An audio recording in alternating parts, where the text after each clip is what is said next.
Everybody, we are deep down in the bowels of Lee's music. It's episode 53 of Kamloops Last Week. Chris Foulds, Greg the engineer, Magic Mike clapping for us, and Bill at the controls. Foulds, 53. Anything interesting about that number? Well, it's my age, which is interesting, and it's also the age at which Jackie Robinson and Babe Ruth both died. So I'm kind of looking over my shoulder as I'm walking and watching the Giants play. So you're looking healthy though, and tan after your big vacation. Yep, it was good. Yep. Thoughts? Any quick thoughts on the vacation? France. I just got to get a shout out to WestJet. We flew from Vancouver to Calgary to Paris and back, and it was probably the smoothest trip I've ever had in my life, including checked baggage, so WestJet did a great job. Little do you know, we'll be talking about that in Folder Dash in a little bit here, so I'm glad you brought that up right now.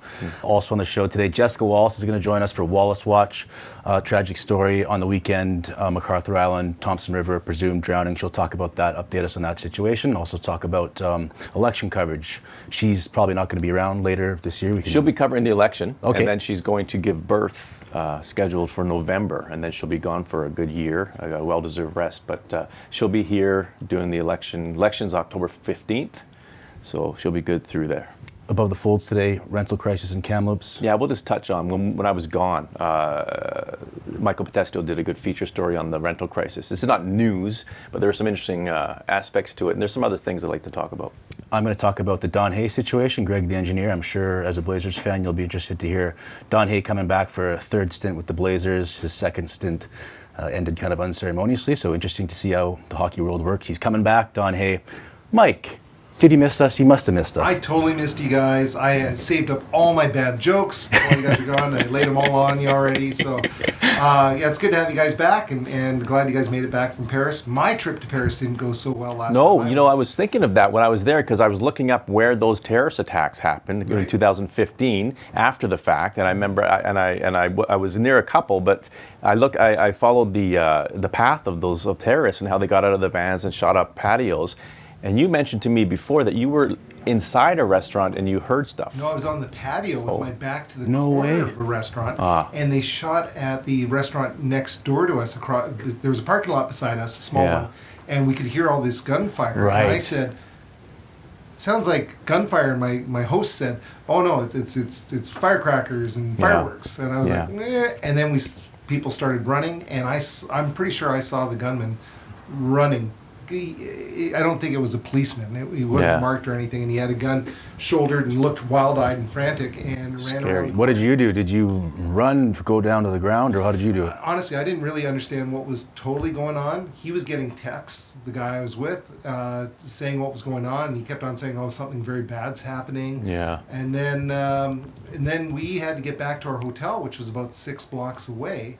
With reports of people driving around, and actually the reports were he was on a moped with a gun shooting up places. Mm-hmm. So we were ducking down alleys and into behind cars and stuff. And whenever a moped or something would come by, we'd kind of hide. But, freaky, eh? Yeah. It was a wild, long night. Let's move on from terrorist attacks to fires. Yes. A little update from you on what's going on in the area. Yeah, it's actually been, we're taping the show on August 4th. 2022, and it's been actually a pretty damn good summer so far, right? That's from August 1st, so that's an older photo of the Watching Creek. So this is the only fire of any concern near Kamloops, and aside from maybe a half a day or a day of a little bit of smoke, we haven't been impacted at all by this fire. It's burning northwest of Bachelor Heights, and it's burning away from the city. Generally speaking, Sean Brady did a story on this last year. When the fires start north of Kamloops, like the Elephant Hill fire in Ashcroft or anywhere, they almost always burn east and north. Always east and north. Very rarely do they come down because of the wind, topography, and fire burns uphill. Our fire on this show doesn't burn without our subscribers. When we were away, we actually had a bit of a bump up to 220, so thank you very much for logging on and watching. We'll get more views. Yeah, exactly. Hopefully the podcast numbers are good too. And also our fire burns because of our lovely sponsors, our Last Week Clique Sponsorship Consortium, led by the original man himself, Herman Hothi and New Leaf Produce Market, also Gord's Appliance and Mattress Center, and Mike? McDonald's. Foldsy, today it's all about New Leaf though. We've got some pickling cucumbers here, a little smaller than your yellow zucchini over there. We got banana peppers as well. The Chilliwack grown blueberries right here. They're on special right now. So are these little cukes right now. The berries are the best. We know that because of this commercial right here, which will lead right in to Folder Dash. New Leaf Produce Market. Straw? Berries. Harmon and Steve, they're best buddies. They're in cahoots with the strawberries. Neufeld makes them down in Abbey, and New Leaf takes them back to Gammy. Folder dash? Folder dash. Folder dash? Folder dash? Actually, I want to just quickly say, I went to my brother-in-law's place, Rob McCauley, and That's good what guy. He's a big fan of the show. I was over there on the weekend, and he was pickling all these jars of pickles. And he's doing the brine and everything, and he's got the cucumbers and the onions. Anyway, I'm going to buy something and try to. So these taste different? Like these are like pickled? No, they're regular cucumbers, but they're for pickling because they're small. You put them in the jar. How are they? Like a cucumber. But when That's a bit of a pickly taste. they're small, right? Well, I think they're because they're small. You put them in these jars. You cut them up however you want, and he pours the brine in. And then they're ready to go in a couple of days, and they last. They're not the ones where you wax them. They're good for about 4 months. If you like pickle stuff, you got to do it. And Rob McCauley, he was making them, and I was so hungry over there looking at them. Rob, thanks very much for that whole segment there. Yes. Appreciate it. Mm-hmm. Folder dash, and today's word of the day here. This segment, by the way, we combine your love of the English language with your propensity to blow up on social media. So, Krista Ferocity. Oh, that's good. I like that. I thought you're going to come back from vacation and you're going to be refreshed and you're not going to be as running hot. And as you mentioned earlier, WestJet, right? You first day back, you are just a whole new man, it looks like. And this is what you said on Twitter. You go out of your way to be kinder, gentler, Fouldsy. Mm-hmm. You say, amid all the airline doom stories, a shout out to WestJet for providing fantastic service. Flew from Vancouver to Calgary to Paris and back with no problems. Baggage made it. Flights were very comfy. Pilots, flight attendants, gate staff were beyond helpful. Well done. So tell us about that tweet. You see everyone who speaks on social media, it seems like they're always negative and they're always attacking people. So I thought, well, yeah, WestJet and all the airlines are having troubles and some of it's their fault and some of it's out of their hands. But I figure I can complain. I have done it before. But if you have a good experience, people usually don't say anything. So why not give them kudos because they're probably bombarded with all the negativity. Right. Maybe they like to see a nice comment. One day later, it's all worn off. That was July 28th, so this is July 29th. The kinder, gentler Foulds already gone. Because here comes Ciabatta Buns, at Ciabatta Buns, a.k.a. Colin Battistoni. He comes after the BC Lions here. His tweet's been deleted since then. But whatever he said, you were triggered. And here comes Fouldsy. The CFL is older than you, Colin, and will exist long after your mortal coil departs this earth. Unlike you, the CFL, football as God intended it to be played, will always be relevant. Now go away and find a fair catch or down a ball and leave us alone. Yes, and I stand by that. So what did he say to set you off? Our friend Don Taylor from Donnie and Dolly, great, the best sportscaster, best sports host in BC history. He had a tweet saying that, hey, something about the Lions. And a bunch of people responded and said, yeah, they're doing great in this. And this idiot comes in and says, call me when you talk about some team that's relevant. He's probably just a big, NFL fan who doesn't understand the nuances of the sport. So I just responded to him, and he's like your typical guy who has to bash the CFL because he thinks that bigger is better. More people watch the NFL, so it must be better. This is the kind of guy who probably thinks Milli Vanilli is a better band because they sold more than Tragically Hip. He's an idiot. And then, just to prove that the serenity had worn off, the very same day, some guy, Brian from Burke Mountain, comes in. He says, I'd rather listen to a 37-minute segment on how Curtis Lazar will improve our fourth line than listen to the BC Lions. And in swoops Fouldsy. Brian from Burke Mountain is a one-trick pony. What a meatball. He is a meatball. He is a meatball. It goes back to my WestJet tweet. I'm trying to be a nicer guy. If you have nothing good to say, as my mom probably didn't say, but other moms have said, if you have nothing good to say, don't say anything at all. One more thing. So I went to Barcelona with your daughter for a few days, and as a chaperone only, okay? Mm-hmm. Yeah. And she wants to come on the show. I don't know how do you feel about that? I was thinking we package it as a back to school thing. Yeah, back to school thing. And The reason I mention this is because you got to let me read this text that you sent. No, we'll see. Probably not going to happen anyway. We'll talk about that maybe later. Let's move on to Above the Folds for now. But first, a word from Gord's Appliance and Mattress Center. Don't want the 9-hour cycle, please. Freaking $500 hydro bill, piece of trash. I need to speak to Gord on the 9er. Hey, no, I'm actually Steve, the new owner. First things first, pal. You should probably update your sign. Number 2, my dishwasher is tangled again. The 9-hour cycle, hydro bill through the roof. You guys don't fix appliances, I know that, so I need a new one. We actually do fix appliances, but if you want, I can try some new ones first and have a look. You got a price in mind? Money's not an obstacle for me. Money's definitely an obstacle. He's the cheapest guy in Kamloops. Ain't that right, Darby? Well, this here is going to be your Cadillac model, top of the line. This is our middle-of-the-road dishwasher, just a great dishwasher at a great price. This is our budget-friendly model, still a great dishwasher, just at a bit of a lower price. Price doesn't work for me. Let's see if you can fix mine at home. Alrighty then. There you go, seems to be good. How's the fridge working? The fridge is fine, Gord. It's Steve.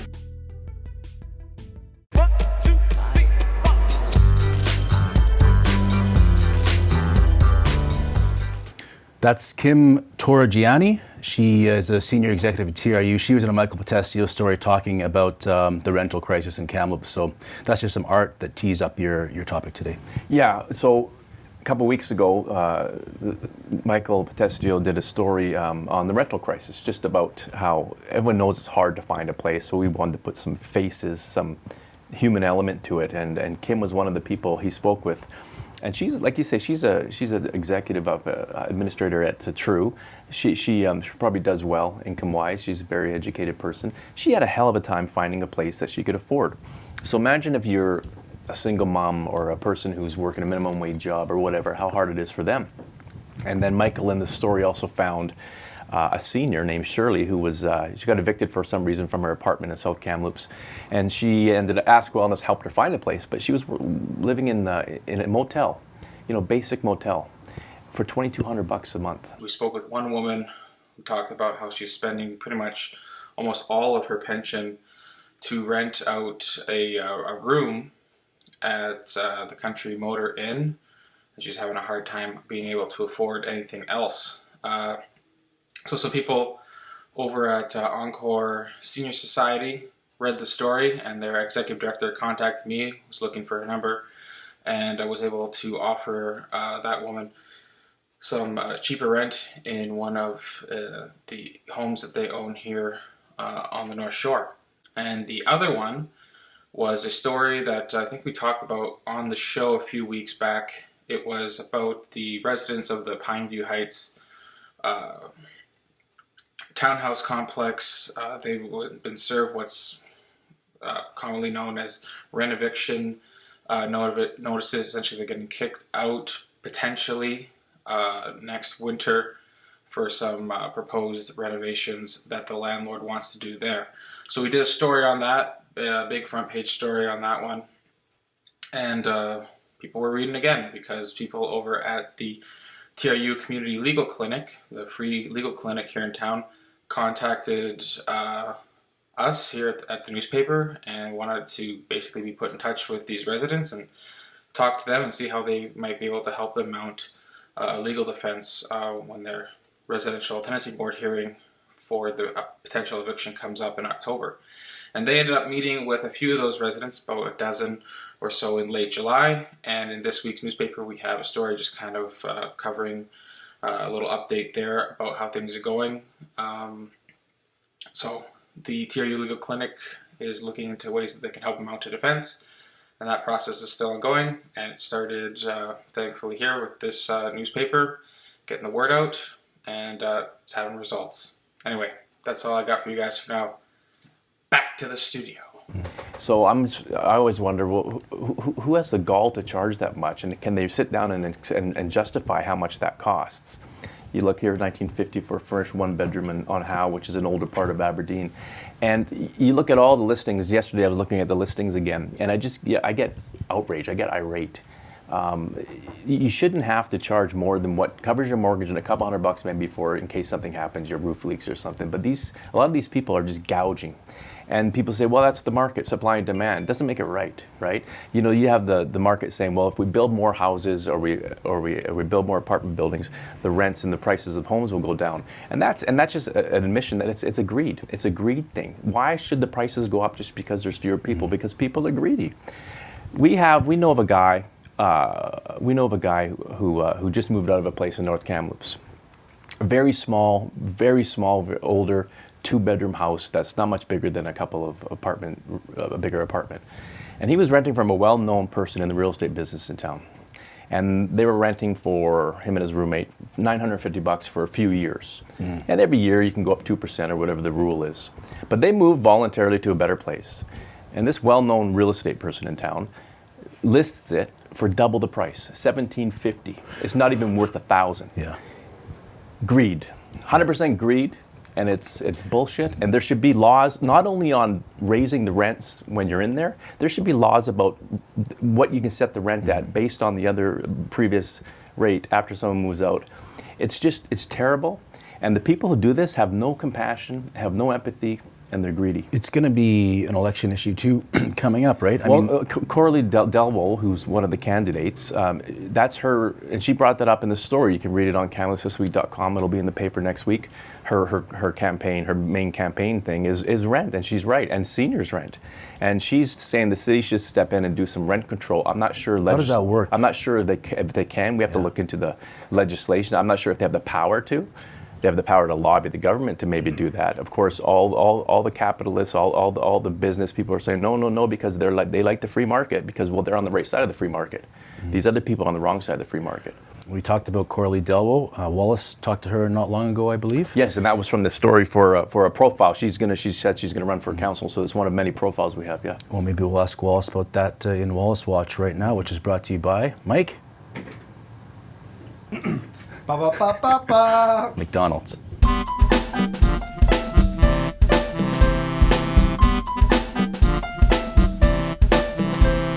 Tragic event this weekend, MacArthur Island with the drowning. What can you tell us about it?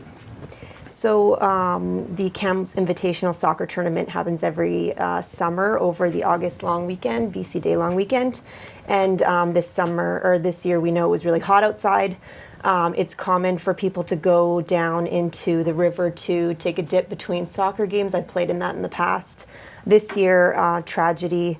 Man was swept away, never resurfaced, and is presumed to have drowned. Yeah, is that normally an area where people go into the water? I know in the past I have, taken off my jersey in between games when it's really hot there and jumped in the water, but it's not a typical place where you would see people like lounging on a beach or anything. Yeah. It has a very steep drop off. There are some makeshift paths that go down there, and people do use it for that purpose, but I don't think it's the best area to go for swimming. It's a little bit sketchy, and we know that the rivers have been higher this year due to the late spring freshet and the slow melt because it was cooler this spring. And in this case, I think we should mention that it's believed that he was pulling a child out, and that it was probably a rescue gone wrong where the child was saved and he got swept away. There's word on social media, we haven't been able to confirm it with the police, but that he might not have been able to swim, and that he his suspected drowning, heroism, right? He probably saved a life and he lost his. Safety's come up. You went down there, I believe, with a couple that normally walks in that area. What came out of that? Yeah, so yesterday I headed down to MacArthur Island. The area is still kind of taped off with yellow tape, so you can see exactly where it happened. It's right across from Field 7, if you know Mac Island at all. And so it's all taped off. You can see that the banks are kind of, they look a little unstable in that area as well. They kind of dip down, and you can see the paths, you can see the tape. Talk to some people who are walking in the area. There are a lot of people who are looking because they heard the story, the news story, and as you're walking along the Rivers Trail, it's right off to the of the Rivers Trail. So talked to some people who were walking in the area, and some questions that came up were, why are there no signs saying not to swim here? I drove around the island and noticed that there were no swimming signs at the boat launch, which is quite a bit further down, and also by the slough, but no signage there warning not to swim. There's no fencing. As I said, it's like right next to the Rivers Trail, so tempting to go down there on a hot day or during a tournament, and there's access available. But then the question comes up of, do we want to maintain the view and the access? So some people had suggested fencing, and then another person had suggested perhaps flotation safety devices should be nearby. Kind of looked around, didn't really see anything like that. You also talked to Bill Sarai. What did he say? He lives in the area, and he's a longtime Brocklehurst resident, so he has his ears on the ground pretty good out there. He said that there's not enough information known at this time, but as someone who lives in that area, he would be open to any changes that were deemed necessary. I reached out to the city as well, and they provided a statement on this. I'm not sure if they're worried about legal issues or something, because usually they're pretty good about chatting with us on stuff like this, but it said that they are exploring changes, including adding signage. Okay. Anything else you want to add on that topic? Yeah, it's just a really, really difficult thing. I think it's really great that the soccer community came out, and they apparently 90% of the teams, there's 40 plus teams that go to this. I think a lot more in the past before the pandemic, but a lot of teams, I guess, donated their winnings, about $2,500 to the victim's family. I mean, it's got to be a really rough time to lose somebody like this, but when you see that the community cares about you, I think that's pretty significant. It was Rob Piva who sent a press release to me about that and mentioned what you just mentioned, so it's pretty cool to see that. It puts a damper on the whole tournament, which was supposed to be a good news story coming back after. Yeah, they've never had anything like this happen before, like even noting that there are people who go down there and swim. People are careful. This was a high freshet year, higher river levels. Somebody from out of town who maybe didn't know, possibly issues with not being able to swim. We haven't confirmed that. The young kids are going to go explore, and they're going to get in trouble, and that's apparently what happened here. So it's just sad. Really sad. Very sad. Let's move on. Election coverage this season. Let's start with you, Fouldsy. This election season, what are we going to expect for the paper? Okay, yeah. So the candidates could pick up their election packages this week at City Hall. You got to get, I think, 10 signatures, and then you can run for mayor, council, school trustee, TNRD director. So we're going to be covering this in earnest, mostly right after Labor Day. Labor Day on. It's going to be profiles in the paper. We're going to hopefully have videos of each candidate online with the story below, just a Q&A of why they're running, what their most important issue is. It's very hard to pick an issue like taxes or the homeless problem, and then talk to 30, because there'll probably be about 34 candidates for council, I think. 25 to 34. It's impossible to do a story where you ask them all about this issue. You don't have, even one quote from each would take up the entire page. So we're thinking of ways of breaking down issues and then talking to a group of council candidates. We're going to talk to the mayors probably on 3 main issues and do 3 stories there. So it's going to be election heavy in September and October, as we always do. We're going to host a forum. We're co-hosting a forum with Radio NL and CBC Radio. We're just nailing down the dates. We're hoping to do it in the first week of October, and then we'll have stories from that forum in the October 12th edition, which is 3 days before the election. It's a very, very exciting election year, probably the most consequential since 2005. When Terry Lake became mayor in a very, very exciting race against Al McNair and Pete Backus. So we have 3 incumbent councillors running for mayor, and then we have 2 others, non-incumbents, who say they want to run for mayor. Again, a lot of people say they're going to run. Sometimes they don't. We won't know for sure who's running until September 9th is when the deadline is to file your nomination papers. I suspect we'll see some people who are running for mayor run for council, and I suspect we'll have some people who have announced they're going to run for any office won't run actually. So we'll see. What are your general thoughts on how it's all shaping up, and what are you looking forward to most about covering the election? Elections are exciting. I mean, as Chris had mentioned, I think there's going to be a some high turnover on council, so I think there'll maybe be some new faces in the next council come the fall, because you have Mayor Ken Christian, who is not running again for mayor. So 3 incumbent councillors have said they're going to try to take his place, which means 2 of them would be knocked out. Kathy Sinclair is not running. We have at least 4 people who won't be returning. So 4 that's new councillors, half the council will be new. Council. Yep. We don't know about Dennis Walsh yet, so maybe 5 new Maybe people. 5, That's yeah. quite a bit. Yeah. Quite a bit of turnover. So it surprised me that Sadie Hunter was running, announced she was going to run for mayor, and I think it surprised others who I spoke with as well. I think Chris and I, the last time I was here, were actually talking about going to her announcement there, and then I got completely blindsided, not knowing that she was going to announce running for mayor, so that was a surprise. Standing out so far, there's been tons of announcements, so there was a rush, I think, for people to try to announce, to get people engaged before full-on summer mode. And, you know, Chris was talking about ramping up the coverage in the fall, but we had a huge amount of announcements that just happened all at once, and I'm trying to think of what stands out, but I know that Katie Newstater's campaign announcement was very energetic compared to others. She had music, she had lots of people, it was at a brewery, whereas a lot of other ones kind of, you know, seemed a little Drab. business oriented. Yeah, it runs a gamut. I mean, you got people who are very well known in town through their work with volunteerism, through their jobs, and you have people who aren't as well known, but they're running too. So we get press conferences that are high energy. You get press conferences that are just the candidate saying this. You get press releases saying, "I'm running, just run this." So it's a lot of people. For you, there's a question for you. Like, how hard is it to appease all of these people? There's so many people to try and that want coverage, right? I mean, how hard is it for us to do? Our rule is, if you're running for council, let us know. We're not mind readers, we're not psychics, we need to know. And if you're running and you're holding a press conference, we'll try to get there, you know, but if it's on a deadline day, we might not get there. And it all depends on how busy we are, if we have people off.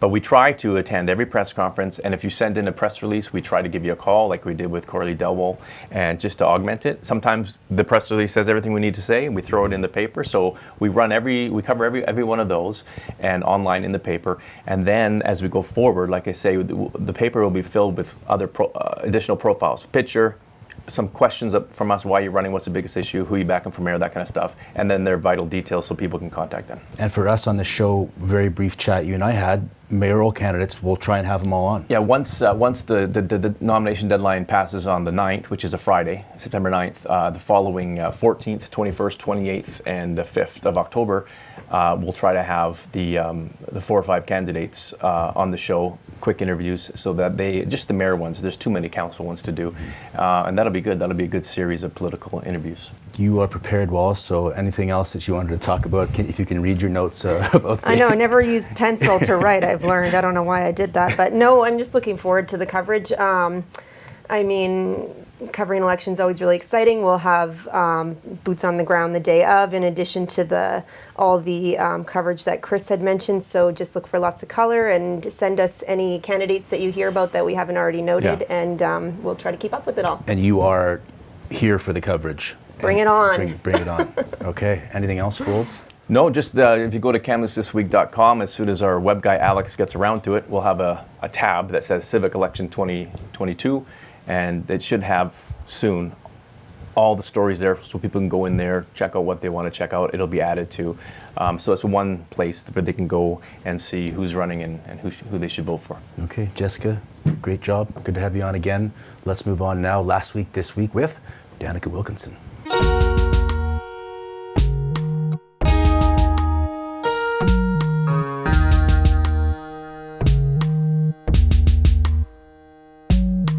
Mike, why don't you do the honors? Ladies and gentlemen, please welcome Danica Wilkinson, chair of Ribfest, the place where you get live music and ribs. Does it get any better in the heart of downtown Kamloops Riverside Park? Mike just took my job, I think. How's it going, Danica? It's good. If I could get that intro every time, that'd be fantastic. Absolutely. Tell us about Ribfest. What are you most excited about? Oh, it's pretty exciting down here. We've got setup on the way. Thursday down in the park, we're just excited. All the volunteers are here, ready to go, setting up tables and chairs, and really looking forward to seeing the crowds come out this weekend.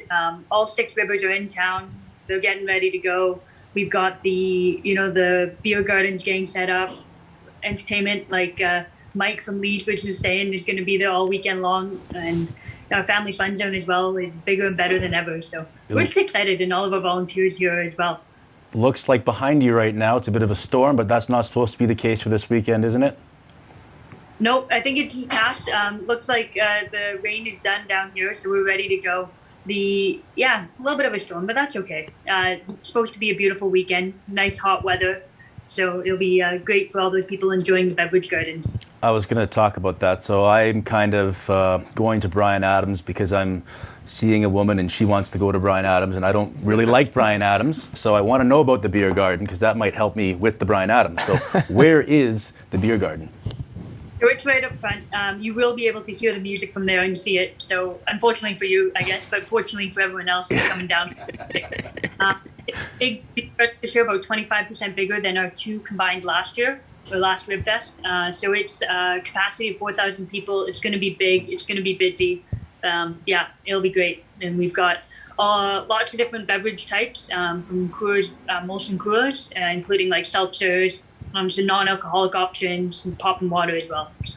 Okay. I do like the song Cloud Number 9. What about the other musical acts? Who else is going to be playing? We have an AC/DC tribute on Saturday night, and then Sunday night we have a Fleetwood Mac tribute. So very exciting. That's a good one. And that is a good one. And then every day, from 11 o'clock in the morning right through to the tributes in the evening, we've got local bands, and great to see all the local artists coming back out and just entertaining us for hours on end. That includes Mike Miltimore, who's going to be playing Friday at noon. I think they met at like the 6 a.m. slot he's playing. And I think he should play at night because he's playing with, is it Joel Wood? Joel West, yeah. Joel West. Burns Lake. He played when Trudeau came to visit to Kamloops in May. Yeah, and he is fantastic. Yeah, Trudeau opened up for him, made the crowd that's pretty right. hostile. Yeah, there you By go. the time he was done, everybody was dancing. Yeah, it was great, yeah.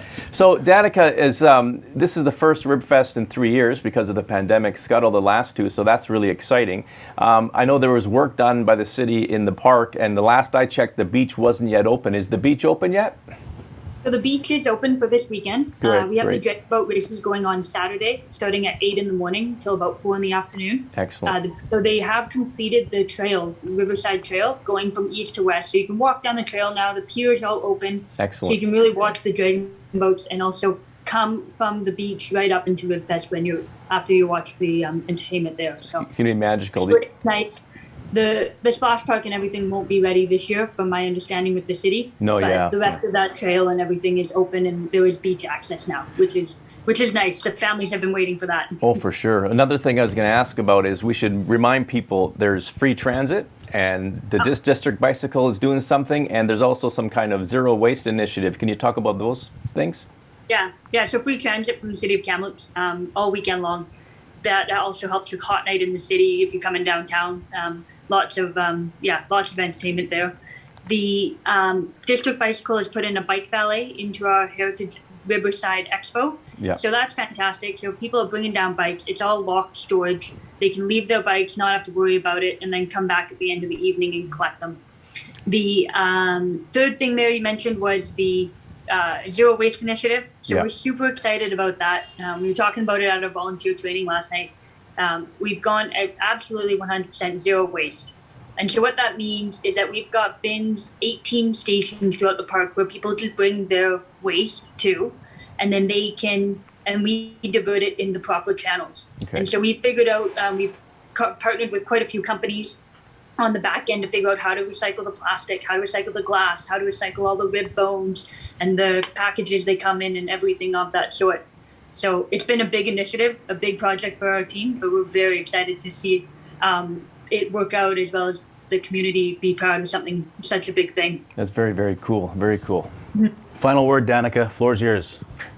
I think just come on out, have some fun this weekend. It's great to see Ribfest back in Riverside Park. So support Rotary, buy a raffle ticket, and let's have some fun. Oh, right. And we got to mention all the money raised goes to local groups, right? Yeah. Right. Also, vegetarians are welcome, right? Absolutely. So we've got 6 river trucks, and some of them are gluten-free. And then we also have 8 food vendors on site that have lots of vegetarian, vegan, as well as other dietary issue options. So I think they should be banned. They should be banned in future years. It's not about the ribs, it's about the family-friendly event. For sure. And just supporting the community. The ribs are part of it, but not all of it. There you go. It's actually about the music. Yes, absolutely. All right. All Okay. about Mike on Friday at 12 noon, right? Friday at noon, Joe West, 12 o'clock noon. It's going to be a blast. Okay, we'll talk to you later. Thank you. Thank you. Thanks. Thanks, guys.